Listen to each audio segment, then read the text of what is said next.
suis l'auteur de Je mangerai ton cœur, un livre qui est sorti aux éditions 1, 2, 3, donc ça appartient au groupe de France Loisirs il y a quasiment 2 mois. C'est mon premier livre, je suis journaliste sportif spécialisé dans le foot depuis quasiment 20 ans. Et il y a 2-3 ans, j'ai voulu commencer à écrire des thrillers, des polars. C'est le genre que je préfère.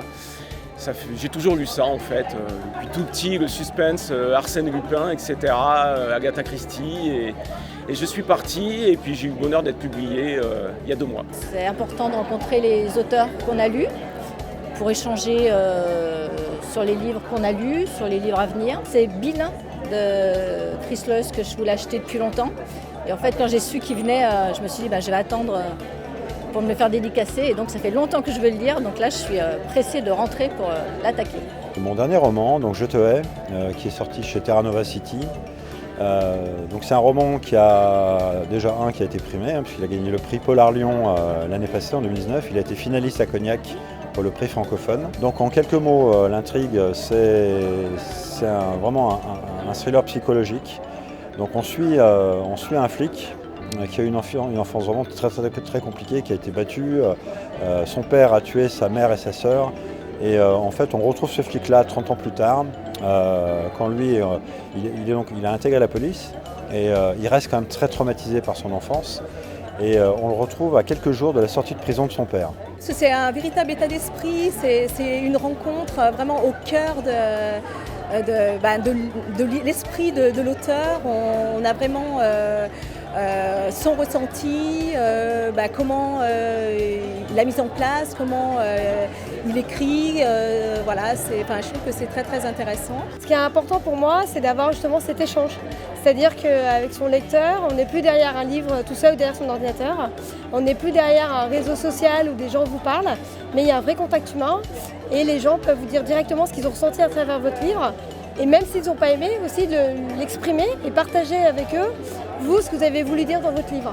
Et moi, j'ai besoin de cet échange, en fait, parce que dès que j'ai des petits moments de découragement quand j'écris, je repense à ces petites bulles de plaisir.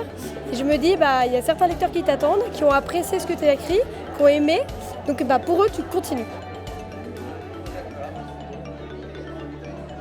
On a regardé tous les noms d'auteurs et celui-là m'a attirée parce que je sais que mon mari aime bien les polars qui parlent d'un lieu qu'on connaît ou pour s'y retrouver. J'ai inventé ce personnage qui est un commissaire qui est muté de Paris à Lyon et qui découvre sa ville d'adoption au fil de ses enquêtes. Alors j'ai commencé le premier par mon chat. C'est l'éditeur que j'ai trouvé en arrivant sur Lyon qui m'a dit finalement, tu as trouvé cette idée du quartier de Lyon, continue. Et donc le second qui devait s'intituler Le silence des autruches, s'est appelé Rougevez, pour rester dans cette idée de... en fait, c'est Nestor Burma, c'est les quartiers de Paris, mais là, c'est les quartiers de Lyon. Le lecteur de romans noirs, lorsqu'il se plonge dans cet univers-là, ce qu'il recherche, en tout cas moi ce que je recherche, c'est d'être confronté à des situations brutales, pas forcément connues, pas forcément officielles, et un petit peu explorer tous les aspects noirs de la psychologie humaine, des situations, et aller un petit peu au-delà de l'envers du décor par rapport à la vie quotidienne que l'on peut tous avoir. Pendant les vraies inondations qui sont survenues dans le Vaucluse dans les années 2000, j'ai vraiment découvert des lettres de mon arrière-arrière-grand-père qui avait fait la guerre de 14-18.